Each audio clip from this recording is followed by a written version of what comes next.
Hello everyone! Ako nga pala si Raisa, ang dating OFW ng Thailand. Hindi ko sinasabing minalas ako o pinalad ako.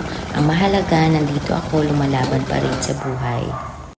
At eto na nga ang unang buwan ng pagpapatayo ng aming bahay. Isang buwan pa lang, pero unti-unti nang nabubuo ang pangarap. Ang dating bakanting espasyo, ngayon ay puno na ng ingay, alikabok, plano at pag-asa. Bawat pako, bawat kahoy, bawat maagang umaga at huling hapon ay paalala na ang magagandang bagay ay talagang dahan-dahang binubuo. May mga araw na parang mabagal ang progreso at may mga araw naman na mas nangingibabaw ang saya kaysa pagod. Pero gaano man kaliit ang pagbabago, hakbang pa rin iyong pagsulong.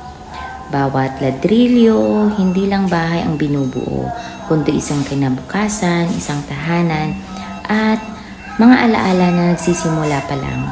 Malayo pa ang lalakbayan pero tinuruan ako ng unang buwan na ito ng pasensya, pasasalamat at pananalig para sa mga darating pang buwan at sa pagtanaw kung paano unti-unting tumatatag ang pangarap na ito. Salamat sa panunood at subaybayan ang aming susunod na video. Salamat. Ako nga pala si Raisa, ang dating OFW ng Thailand.